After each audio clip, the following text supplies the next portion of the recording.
It began on a quiet August night in 1977, a modest council house on Green Street, Enfield, London. Inside lived a single mother, Peggy Hodgson, and her 4 children, Margaret, Janet, Johnny, and Billy. They were ordinary people, living ordinary lives, until the knocking began. At first it was faint, rhythmic thumps echoing through the walls. Peggy thought it was plumbing, or perhaps the neighbors, but the sounds grew louder. Furniture scraped across the floor on its own. Drawers opened and slammed shut. And one night, Janet, the 11-year-old daughter, began to scream. Her bed was shaking. A chest of drawers slid across the room, blocking the door. And when her mother tried to move it, she couldn't. It was as if some unseen force was holding it in place. That was the night the Hodgsons realized they weren't alone. News spread quickly through the neighborhood. A haunting right here in London. Skeptics laughed until they witnessed it themselves. Objects flying through the air, cold spots that moved like living things, and a voice, deep, guttural, speaking through Janet. The family called the police. When an officer arrived, she saw a chair lift from the floor and glide across the room. She signed a statement. The newspapers called it the Enfield Poltergeist, and soon the story would grip the entire nation. For nearly 18 months, the haunting continued. Over 30 witnesses, police, journalists, neighbors, and paranormal investigators would testify to what they saw. This was no rumor. This was recorded, photographed, documented in real time. 2 members of the Society for Psychical Research, Maurice Gross and Guy Lyon Playfair, moved into the house. They set up cameras, recorders, and monitoring equipment. They watched as marbles flew across the room at impossible speeds, as voices echoed from nowhere, and as Janet, in the center of it all, levitated from her bed. Neighbors claimed to see her rise into the air. Photographs captured her mid-flight. Skeptics said she was jumping, but the angles, the expressions, the positioning told another story. When questioned, Janet swore she had no memory of the events. She said something was inside her, speaking, moving, controlling. That voice soon became infamous, a gravelly male tone coming from deep within Janet's throat. It called itself Bill. It spoke of death, of confusion, of being trapped, and it said something that chilled the investigators to their core. I died in that chair before you came. When researchers later checked, they found records of a man named Bill Wilkins, who had indeed died in the same house, in the very chair that Janet described. Janet had no way of knowing this.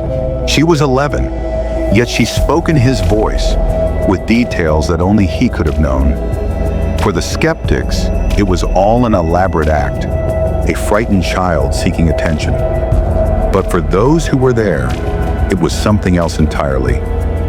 Tapes from the investigation still exist today. Hundreds of hours of audio. In them, you can hear the growling voice, the knocks, the heavy breathing, and the fear in Janet's whisper as she says, "It's not me doing it." The investigators were not naive. They tested Janet, placing water in her mouth to prove she wasn't faking the voice.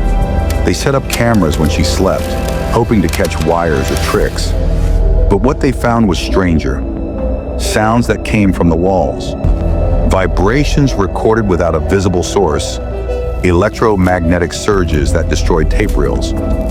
For a time, the Hodgsons fled their home. When they returned, the activity quieted, but it never truly stopped. Objects still moved, voices still whispered, and the children still woke in terror, feeling unseen hands grip their bodies. By the winter of 1978, the haunting had consumed their lives. Janet began to deteriorate.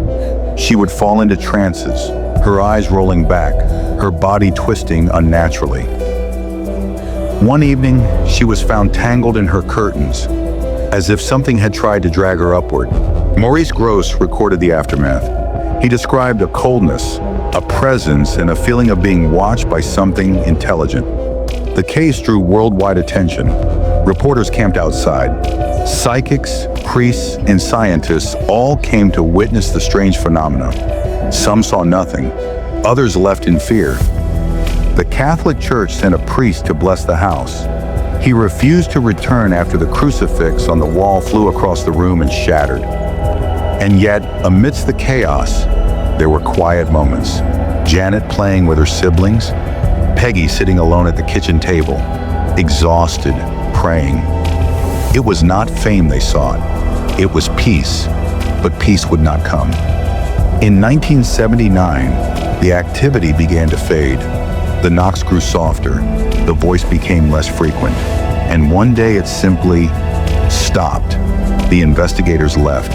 The cameras were packed away, and life slowly returned to something like normal. Years later, Janet grew up and moved on, but she never forgot. She would later say, "It stayed with me. It knew things about me, things no one else could." Maurice Grosse died still believing that what he witnessed in that house was real. Others called it the work of a clever child.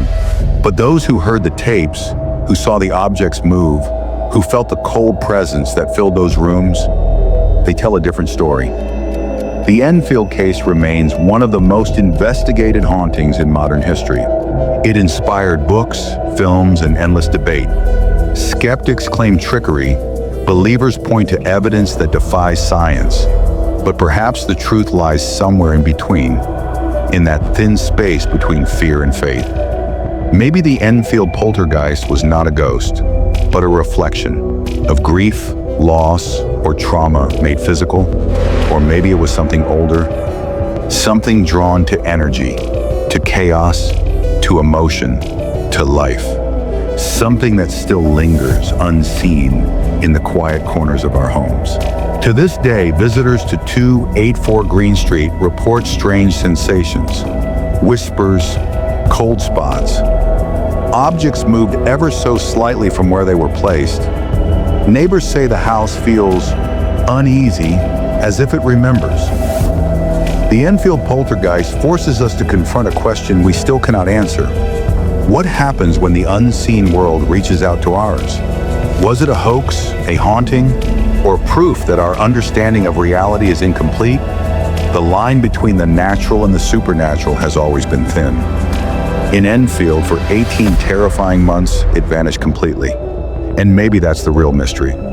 Not whether the poltergeist was real, but why it chose that family, that home, that moment in time, to make itself known. Perhaps the answers were never meant to be found. Perhaps some stories are not to be solved, only remembered, because long after the lights went out and the cameras stopped rolling, the echoes still remain, the knocking, the voice, the fear, the Enfield Poltergeist, forever debated, forever haunting, forever real to those who heard it.